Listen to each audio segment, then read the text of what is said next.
Welcome to Cal's Corner Ministries. I'm Cal. This is real talk about real life through the lens of faith. No sugarcoating, no pretending, just honest conversations. God's truth and how it actually plays out day to day. If you're trying to walk this out in your life, you're in the right place. Let's get into it. Hello again, everybody, and welcome back to Cal's Corner Ministries. We're still here in Iowa and Des Moines, and we're fortunate to have Ryan Wynn with us today. Young man. I mean, we've run the gamut from the 20-year-olds. How old are you now? I'm 29. 29. So we've had the 27, we had the 29, and up to 87 today. So yeah, we're running this gamut on this age thing. But Ryan, thank you very much for being here. I know you just met me 5 minutes ago, and you're going, what am I doing here? What am I doing here? But hopefully we're going to make you comfortable. Yeah. And you're going to enjoy your time with us. So Ryan, tell me about the early days, growing up. Well, thank you for having me here. First of all, it's a pleasure. So I came to United States in 2014 when I was 18. Been here since then. I've been in Des Moines the entire time. Went through high school here, graduated college with an accounting degree. Enjoyed the Army during my high school year and continued to the career to be an officer in the Army. Now I own some businesses here in town, and I'm going from there. Yeah. Wow. So let's back up to high school. Where did you go to high school? So I went to North High School. Extracurricular activities. What did you do there? I didn't do much on Okay. the sports side Yeah. of things, but I did JROTC. That's where I met Major Q there, and I did that through 3 years of my high school. And then you went in the Army? I went to the Army in my junior year of high school. So I got to ask you something. How did you go to the Army and Mr. Q over there is a Marine? How did that all come down? You got to explain that one. I always thought I would be a Marine. Yeah. But one day the Army came in. I was a junior in high school, and they said, "Hey, dude, you can go to boot camp in between junior and senior year that summer." Okay. And I was just sitting there. I'm like, well, I don't have any plan for the summer, so Yeah. might as well sign me up. Amen. Yeah, so that's the whole gimmick of things. Yeah, no, it's just kind of like hazy, no plan type thing. Yeah. Yeah. So then your senior year, Yeah. did you have to do anything on the weekends for your Army, for the Right. Army? Okay. Tell me about that, please. When you enlisted, they start get you in 1 week of a month, 1 weekend of a month. You report to them, you do exercise with them, kind of teaching you the basic of the Army, how to be a United States soldier. And then carry on from that until now. Every weekend I still go, report, do whatever they need me to do. And just throughout my senior years, throughout college, and throughout now. So yeah. Gotcha. I got a question. I'm sitting with a guy that's really bright. Just think I'm starting to figure this one out. What was your GPA when you graduated? From college, I don't No, from high school. From high school, I could not remember, like 3.7, 3.8, and around that range. I can remember college, but college, I got a pretty good one, 3.98. 3.98 out of 4. I got 1B, and that was my music class. That was your music class? Yes, I Okay. took it as a kind of like a class that Yeah. I thought it's gonna be easy. It's gonna be Yeah. all smooth and no homework and stuff like that. Yeah. But it was harder than I thought. I got a B out of that class. It's the only class I got a B. Oh my gosh. So let me tell you a quick backstory. There's 3 guys in here other than you, right? Yeah. If you took our GPAs between the 3 of us, yeah, in high school, yeah, probably between the 3 of us, it probably would have got to 4, but it wouldn't have been a whole lot higher. All of the combined, yes, combined, yeah. Yeah, we were, us 3, we're a collection. I don't want to say misfits, but yeah, we didn't get too far above 2. Let's put it that way. Okay. Yeah. So you graduate high school, then I'm assuming off to the Army? Yes. Okay. No, before that. So junior and senior year of high Right. school, right? That summer in between, Yeah, I'm actually already in the Army. So they Yeah. sent me to boot camp during that time. I got that. But then after you're out of high school, Right. then Continue until now. I'm still in the Army. yeah, okay, gotcha. All right, where's the first place you went to after high school? So you've done with boot camp. Where did they send you? So they sent me to Fort Lee, Virginia. Okay. Yeah. And how long were you there? I was there for about 3 months. Just love my job. Okay. What was your job in the Army? It was I was a HVAC mechanic, Okay. so they teach me how to fix AC and system and thing, all of that matter. Yeah. Mhm. Don't ask me about AC. I don't remember. Okay, no, that's It's fine. been a long time Yeah. ago, but yeah. What came after that then? So I mean, came back home, still do the 1 weekend out of the month, reported to them, and then I decided to go to college. okay. And then I got a contract with ROTC Yeah. to be a cadet, so that one day I can be an officer. And that was my entire college career. So I'm just shattering my officer, learning what they do, how to plan, what kind of like expectation from an officer Mhm. in the U.S. Army, and how to be a leader. Learn that, and when I graduated from college, I got my commission and be a second lieutenant. Second lieutenant. Where did that lead you? I mean, as far as were you done then, or did you So continue on right in the now, Army? yes, right now I still serving. Okay. I'm a first lieutenant. Okay. Yeah. Yep. Gotcha. But then you also have a career on top of that, outside of the Army. So tell us about that career. What are you doing now, outside of the So, Army? so I own a few businesses. I own a restaurant in town in West Des Moines. I'm on real estate, just buying them and rent them out. I'll fix them up. I'll sell them. Mm-hmm. And my wife, I'm also helping out my wife with her nail salon. So yeah. Your wife owns a nail salon. Gotcha. How long have you been in the restaurant business? Is that something that you just okay, I'm gonna buy a restaurant? So me and two other friends Okay. get together and then do it. So it's all three of us. Been a year now since the Is it? restaurant opened, but they're more experienced than I'm more like helping out with anything I can because Mhm. restaurant is just hard to do Yeah. yourself. So I'd be able to fill in wherever they need. Okay. Yeah. Before we start talking about your wife, let's we're gonna take a quick break. And so you're listening to Cal's Corner Ministry Ears with Ryan, and we're gonna take a break, and we'll be back in just a moment. Welcome to Great Men's Ministries, where men come together to hear stories of faith, to be encouraged, and to have fellowship. Join us every second Saturday of the month at 7 a.m. at the Grant Depot. All men are welcome. Welcome back, everybody, to Cal's Corner here, and I'm so thankful to have Ryan here in the room with us today. And I said this here just a moment ago. I think he's the smartest guy in the room. This boy's pretty bright. Holy cow. And we're starting to figure this out. So sometimes when we take these breaks, we can kind of go back and talk about things that maybe we missed in that first break, or during our first session. And that's kind of what we're doing here with Ryan. And I want to go back and I want to talk to you about your years in Vietnam before you came to the United States of America. So tell me about that. I lived in Vietnam for 18 years of my life. I come from a very humble beginning. We don't have much. My mom and dad, my mom was pretty young when she had me. She was 20, just kind of like starting up their career. So I stayed with my grandma, growing up in her household for first 8 years of my life, pretty much. I see my grandma more than I see my mom. Yeah. Because they were so busy trying to start things in Viet.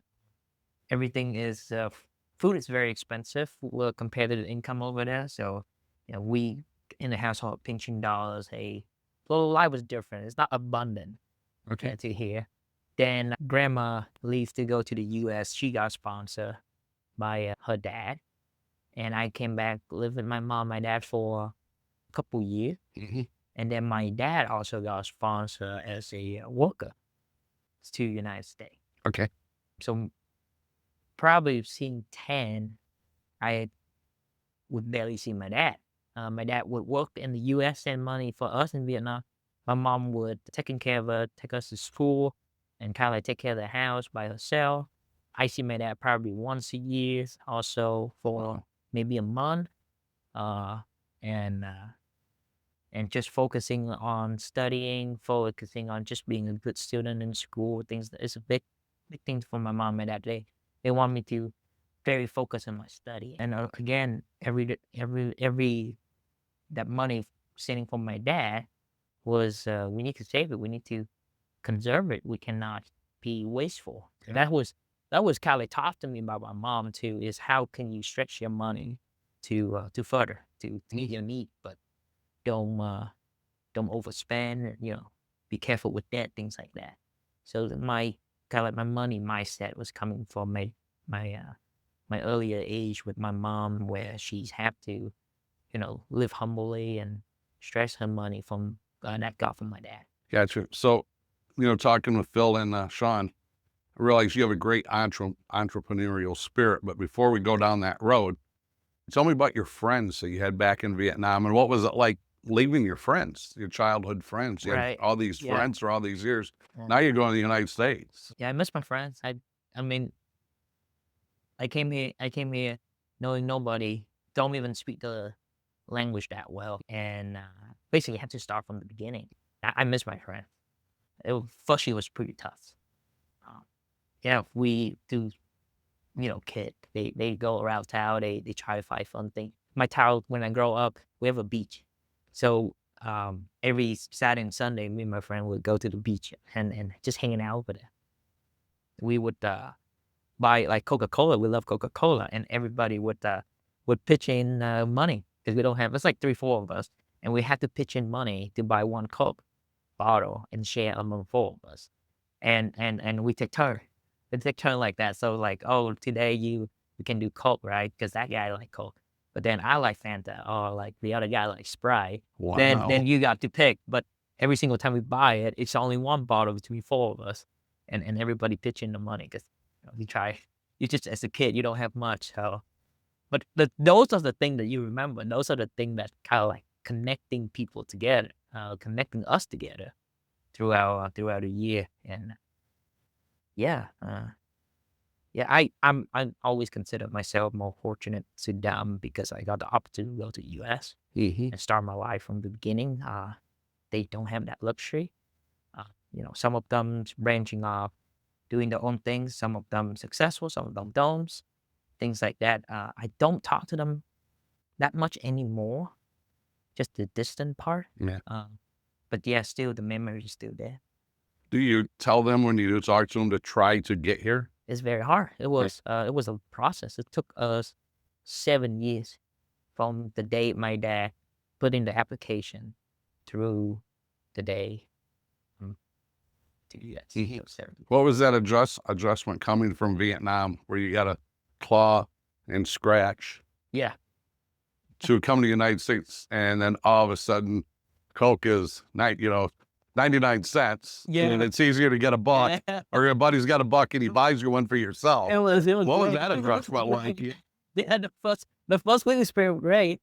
I can buy Coke anytime I want. Yeah. I always joke around too. Is KFC or like fried chicken is considered luxury in Vietnam. It was so luxury that like you have to be very well off to go eat at the KFC over there. And when I got to the US, like KFC considered fast food, cheap, it's available. So my first week, I would just eat KFC almost every day until I get tired of it. But yeah, especially it was tough emotionally. You don't speak the language. It's harder for you to connect with people.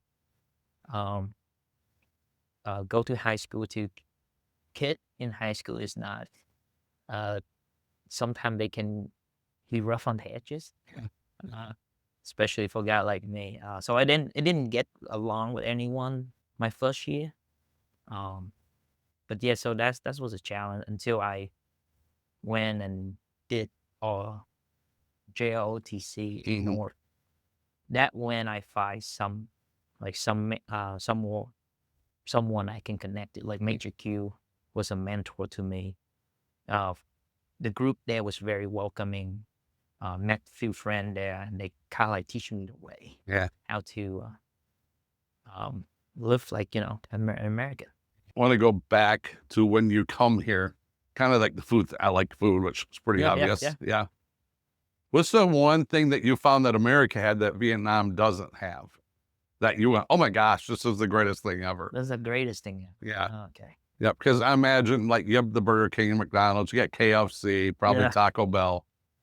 Is there something you went, oh, I never knew this was even out there? I say ice cream. There we go. Ice cream was was so good here. Like the U.S. nailed on ice cream. That's it. Like they nailed it.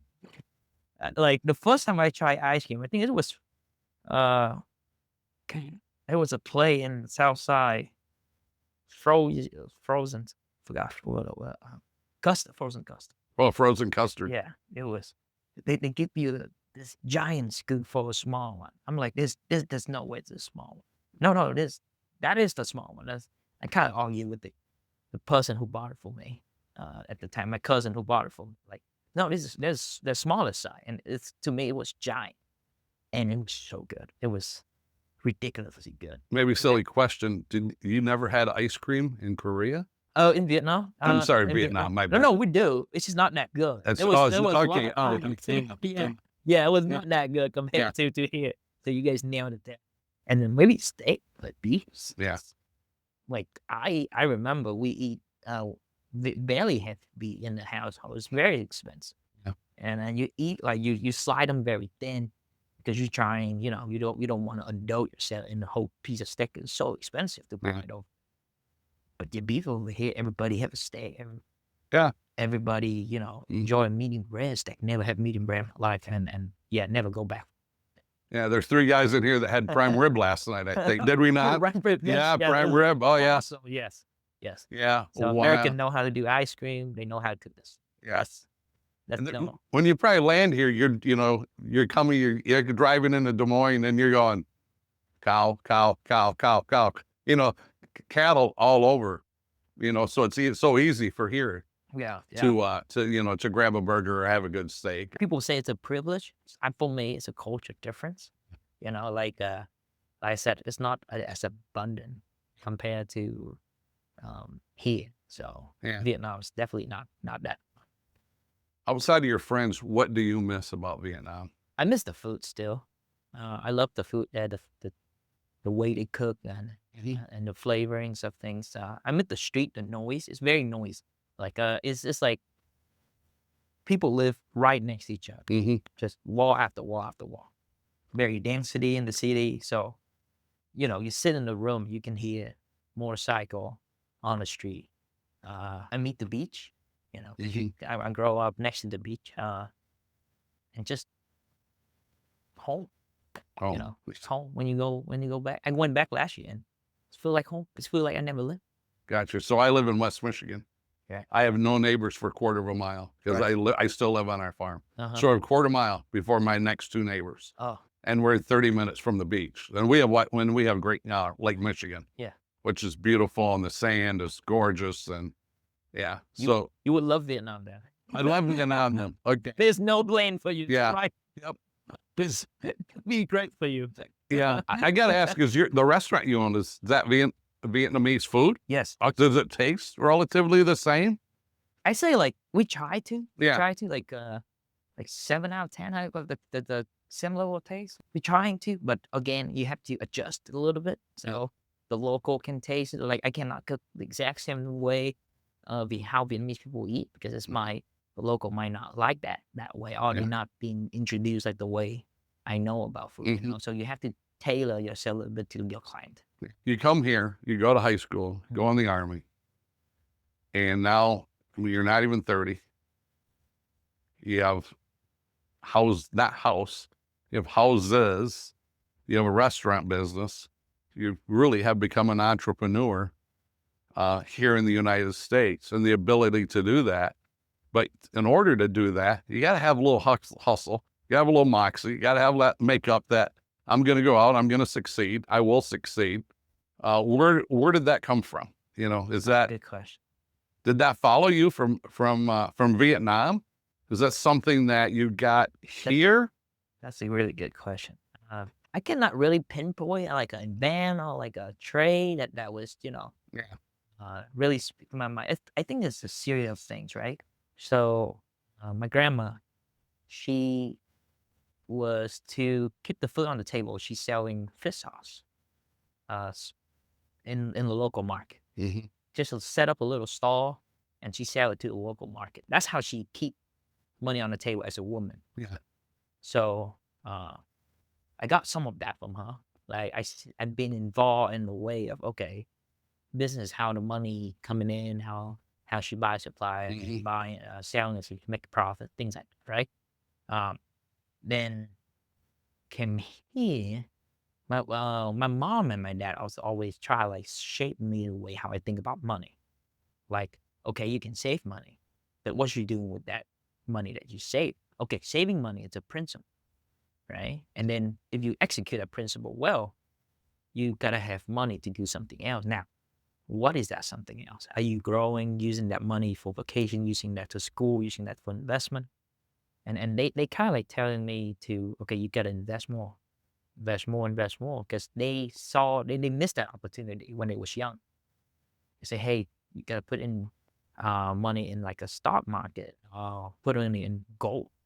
And Gold. yeah, like gold, because they understand the value of the Mhm. money decrease over time comparing to gold or real estate or stock market, things like that. So they like, hey, it's okay you save money now, but make sure you have that money work for you. Then I met my boss, where I got my first job, and this guy is a big stock market investor. He owns $1 million and stuff, and he just putting gas into that little fire. Man. So he's helping me understand what type of different of account that we can open. Like he took me to open a Roth IRA, and he put $1,000 for me to invest. That's my Mm, first $1,000 nice. as a gift. He's also teaching me about broker account. What's the difference between broker account and a Roth IRA account and the traditional IRA account?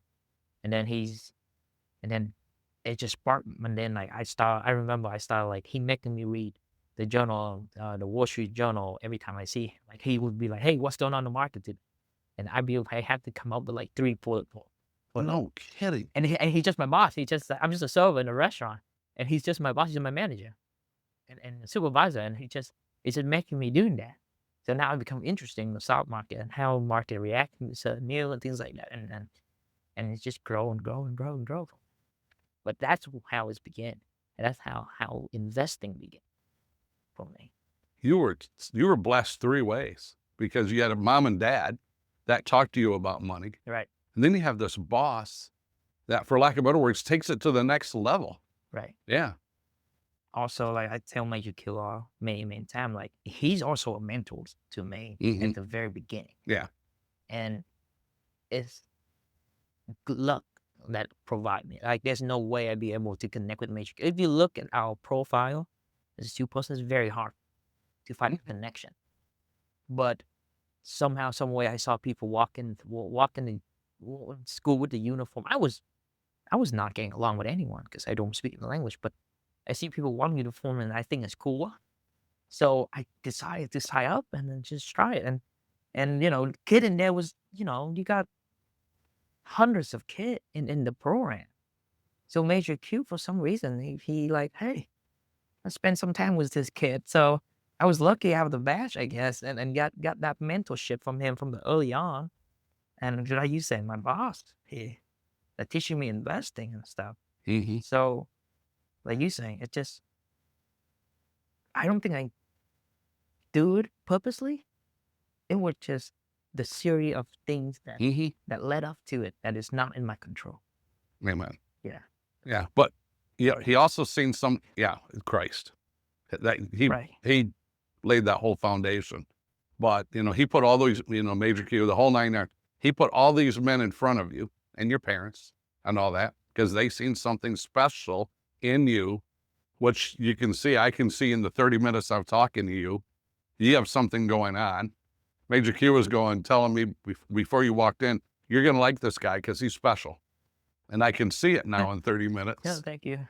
But you also had the makeup of, okay, I have these people invested in me, but you're also humble and you listened to what they were offering you versus versus being that young man. So many young men think they know everything, right? You sat back and went, I don't know everything. I got people investing in me and I want to glean what the knowledge they have. And you've taken that and it's grown tenfold. Right. I mean, it's pretty quickly for you to realize you don't know anything when you don't even speak their language, right? Right. Yeah. Just came in and your world just upside down. That's when you realize you know nothing. So so lucky on that part for me. Gotcha. Wow. Yeah. So. That's amazing. Tell you what, we're going to take a quick time out here and wrap up segment 2, and we're going to come back with segment 3, and we're going to talk about your wife, and we're going to talk about things that are going on today. Sure. And I want to talk to you about what your future is, where you see yourself in 5 or 10 years, and maybe even throw that. One of my favorite questions is, what's your favorite book in the Bible? Okay. So yeah, we're going to take a quick time out. You're listening to Cal's Corner Ministries right here in Des Moines, Iowa. I want to thank Ryan once again for being here. So we'll be back in just a moment. Welcome to White Lake Men's Ministries, where men come together to hear stories of faith, to be encouraged, and to have fellowship. Join us every first Saturday of the month at 7 a.m. at Hanson Hill Waterfront Grill in downtown Whitehall. All men are welcome. Welcome back, everybody, to Cal's Corner Ministries here in Des Moines, Iowa, with Ryan. And see, it's been painless so far, hasn't it? It's been great. It's been great. Okay. Great. All right. There we go. I know you were nervous walking in, but yeah, it's been painless so far. So let's talk about your wife. Tell me about your wife. My wife actually grew up in the same hometown as I do. Her family and my family have known each other back in Vietnam. I had spent some time with her as a kid. She's actually 3 years older than me. We spent some time hanging out with each other. Then I left, went to the U.S. here, ended up here in Des Moines, Iowa. A year later, she got a opportunity to study at university in Houston, Texas. Okay. She came to Houston, and sometime I visit Texas, I go say hi to her. No biggie, right? So I known her for 10 plus years. And then one time I was single, she was single. I traveled out of Texas by myself, no family, just to hanging out with people out there, hang out with Vietnamese people out there that's just like me. And we hit it off. I mean, that's at the whole end of the story, right? And then we married 3 years ago. We did a courthouse marry. And then we live together now in Des Moines. She owned a nail salon. Actually, we just bought it like a week ago. Oh, no kidding. Yeah, Okay. first time own a nail salon. So Mm-hmm. she been in the industry for a long time. Really want to own her own shop, and we able to make it happen. And 3 years going strong. Let's talk about spiritual story. Where are you at in your faith? And tell me about your faith, or is there some type of spiritual story that you can share with us? Oh, absolutely. I'm Roman Catholic. I'm believing to Jesus Christ that He died for our sin. So I'm saying I have to work on my faith, to be honest. So you're human. Right. You're like the rest okay, of us in this room. Right, Yeah. right. There's so many great stories in the Bible that kind of shaped me the way I thought about the world and things. But yeah, I definitely need to work more on my faith. For me, the biggest thing in what I got from my learning of Jesus is the love. Right? The just one word, love. If you love something, you'll be able to overcome any challenges that right in front of you. If you truly love. And God loved you. That's why God loved people. That's why He died. Mm-hmm. So I'm embracing that word. Everything I'm doing, I'm trying to do it with love. Like and it's been great fun. And again, practicing my faith, be humble, be good to people around me, loving what I do, loving people around, treating them the right way they should be treated, things like that. Practicing that and building that faith. So yeah, I still again a lot of work. I still work. Yeah. You are human, because the three of us here, we're under construction when it comes to Christ. Okay. All three of us work on it every day. You come here from Vietnam, and then you go in the Army, represent our country. Thank you for your service. With the American flag. Can you tell me what the American flag means to you? Does it have any significance? I know I threw that one at you, right? There's a curveball coming at you. Yeah. For me, it's mean new opportunity. I truly believe this is the land of free. This is the land where you truly have the greatest opportunity compared to Vietnam. I love Vietnam. Don't get me wrong. Yeah. I love the people there, but the opportunity that presented to me here is far more compared to where Mhm. I don't think I'm gonna be where I'm at today without the system, the flag. Yeah. So to me, it's freedom of choice, freedom of religions, freedom of speech, and we're a place where capitalism really work its magic Mhm. and allow people to grow if they choose to grow. Where do you want to be in 5 to 10 years? I want to own a very successful business. I say define the word successful. Successful to me is where my business be able to provide me financial in a financial sense where I don't have to be in the business, I don't have to run it, but I still be able to live my life freely. So I don't like you heard about financial freedom, right? Do whatever you want, whenever you want, things like that. I want to build a machine that be able to allow me to do that. Yeah. And I understand you have to build that machine. It's just not given to you. It's not coming with Yeah. free price tag like that people want it. You have to sacrifice building that, feeding that, so that one day you can look back and be like, that's why I'm sitting on the beach in the middle of summer doing nothing and be able to still feel comfortable with life and not stressing out about my financial life because of I built that machine. Yeah. So that's hopefully in the next 5 years or maybe 10 to do that. But I don't know. That's the goal, right? Hey, man, I think we're all have that goal. Yeah. I had that years of farming, Yeah, knowing at right. some point, because my brothers were older and knowing at some point we're going to sell, Mm-hmm. and then being able to do the things I want to do, which at that point I thought would be hunting and fishing more and more and more. And it ended up, I just turned down a trip to Manitoba deer hunting this morning because I've already done a couple things this year. And I just want to be around. I want to be around the football team that I serve in Muskegon. Yeah. I don't want to miss any more games. Uh-huh. So yeah, I turned something down for lack of a better word, so I could go serve them. That's awesome. But yeah, Because you want to do it. I could do it. Yeah, Yeah. but You have I the don't want it. option I have the option. to do it. Yeah, And that doesn't come like I said free. You have to do certain things before, right? that's correct. Yeah. Yeah, and Phil will tell you because he's seen the scars. My body is pretty full of scars here in the last year from getting fixed from years of farming, Yeah, running equipment. farming is Yeah, right. nearly 20 inches of scars just in 2 Oh my God. surgeries. Oh my God. Yeah. Yeah. So, so you pay the price sometimes to be able to live that way, where you can go do things, serve Jesus, serve in other areas, or do something for yourself. I was on a fishing trip a couple months ago that I've always wanted to take since I was a little boy because my dad fished there up above the Arctic Circle. So, Oh, really? yeah, so I got to go. That's cool. That's really cool. Yeah, but that's a God thing too, because God makes that happen. And it's, for us guys that are in our 4th quarter of life, because we're all over 60. So I do this 0 to 20 is your first quarter, 20 to 40 is your second. So you're in your 2nd quarter of life. 40 to 60, of course, is the third. 60 to 80 is the fourth. Anything over 80 is overtime or whatever, bonus time, whatever you want to call it. Yeah. So you're in that 2nd quarter. I will tell you this, you're going to be surprised how fast you're 60. Because it goes, every year goes faster. I do agree. It just goes faster. Yeah. What are you most proud of in your life so far? I say one of my proud moment is my first property that I bought.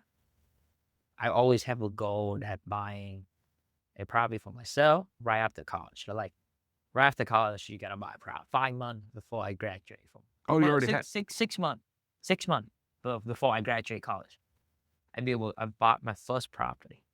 That was one of my proud moments. I still remember that day, April Fool of 2020. That's when I signed my paperwork. Yeah, I was signing like the whole mid of COVID. It was quite a memorable year too. Mid of COVID, we have to come in with masks and there's no 3 people sitting in the room at all time. Yeah, I mean, my realtor could have been sitting in the room with me because of COVID regulation and things like that. So it was a very memorable time to close on your first prop. But that was one of my proud moments. Yeah. It seems small, I think. No, it's not small. Yeah, but No, that's not small. yeah. No. I remember I was losing bleed prior to closing the blight. I came to the property in maybe late February. I don't remember the exact time. It's 7 p.m. It was dark, pitch dark outside. It's cold. My realtor said, "Hey, this house is on no picture. Just kind of like a Google Map picture, right? And we know the house was underpricing because I started the market a few months before that. So I know the house is underpriced. I'm like, we gotta go and see it. It was like about 5 p.m. Right? I make that call and I'm like, hey, my class done at 6. I'm gonna drive from Ames down back to Des Moines to see the property. When can we meet? And he said 7 p.m. he can meet. So I literally just done with class, roll all the way down, see the property, see the actual owner, because the owner was listening, not the realtor. He's an older gentleman. He's a handyman himself, so a lot of the stuff that he didn't do it right. But I wrote my offer on a piece of napkin. He was asking 137. I'm like, hey, the house not perfect. Here's my offer. And I wrote it on the piece of napkin, 107. And I give it to him. I'm like, I'm going to make it real easy. You take my price. I'm not going to ask for any repair. I'm already factored everything. It's a yes or no. From you. That's it. That's all I need. Yes or no. He said, I gotta go home and talk to my wife. Like every gentleman should. Yeah. And I go, oh, talk to this guy. And I could not sleep that day. Like 8 o'clock, I was on the phone telling my realtor, you need to call him no later than 10 o'clock. At 8 o'clock, I'm on the phone with my realtor. I need a follow-up no later than 10 o'clock. At around 9:30, my realtor texts back, yes, you got a deal. I've sent over the contract right now for you to sign. And for that 1 month period, I could not sleep because I'm like, what the heck did I just do? Like, this could be a nightmare. The house might be more fixed than I thought, and things like that. I could not sleep. But everything worked out. Mm-hmm. Everything's ended up working out. We have a great deal. I still have that house today. And it was a great purchase. It was a great purchase. Right now, if I put it on the market right now, I bought it for 107. I put $20,000 in fixing it back in 2020. That house right now probably worth no less than 210. That's awesome. Good job. Good hustle. Oh, thank you. That's Thank you. awesome, Sorry, man. long story. No, we love Yeah. stories. We love stories. Anything else you want to add before we wrap this up? Oh, thank you. Thank you for being here. Thank you for listening to my story. Thank you for putting all the work in so that my story go out. Hopefully it's inspire your audience, especially the younger one. Mm-hmm. And of course, I'm here for help.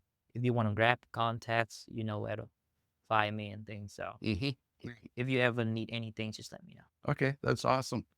Thank you for saying yes to this, because you didn't have to. You walked into this room. You knew Sean.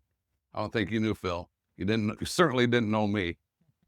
But yet you come in here. Oh, Major Q. Major Q needs. Yeah, Major Q. It's like you're doing that's okay. Up, I got it. And so thank you for being here. That was just amazing. It's what a blessing to meet you. I appreciate it very much. And hey, your gift today is a Cal's Corner Ministry polo shirt. So there we go. Yeah, thank you.